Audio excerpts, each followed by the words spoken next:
joint heirs with Christ. The boundless realms of his Father's universe are Christ by prescriptive right.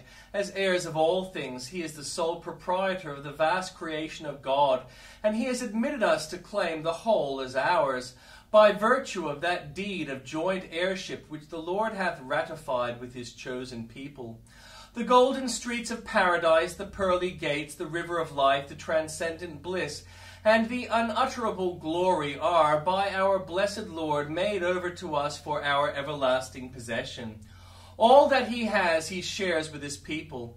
The crown royal he has placed upon the head of his church, appointing her a kingdom, and calling her sons a royal priesthood, a generation of priests and kings.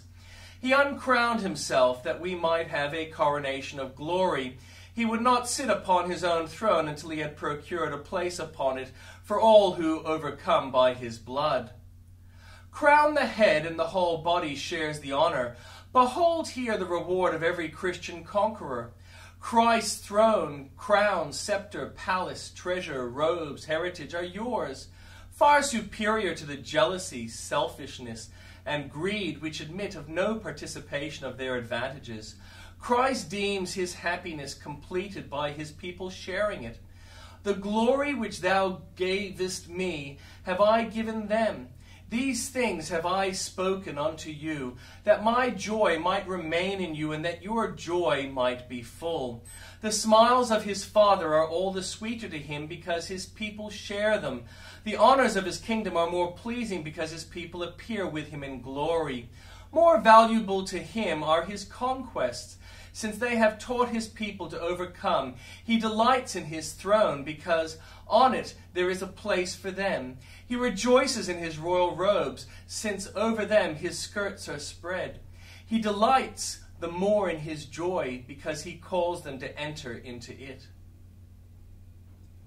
He shall gather the lambs with his arm and carry them in his bosom.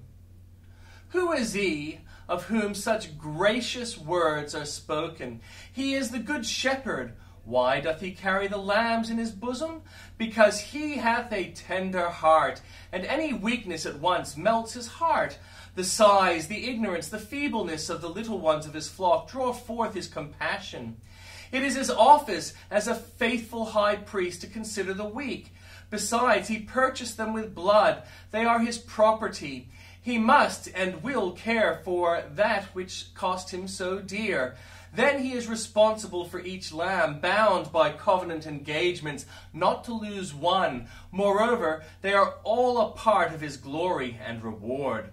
But how may we understand the expression, he will carry them? Sometimes he carries them by not permitting them to endure much trial. Providence deals tenderly with them. Often they are carried by being filled with an unusual degree of love, so that they bear up and stand fast. Though their knowledge may not be deep, they have great sweetness in what they do know. Frequently he carries them by giving them a very simple faith, which takes the promise just as it stands, and believingly runs with every trouble straight to Jesus. The simplicity of their faith gives them an unusual degree of confidence, which carries them above the world. He carries the lamb in his bosom. Here is a boundless affection.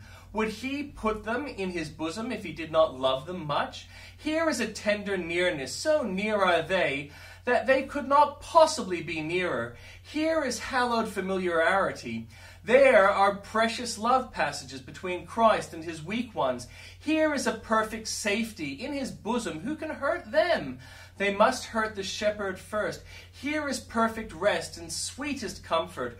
Surely we are not sufficiently sensible of the infinite tenderness of Jesus.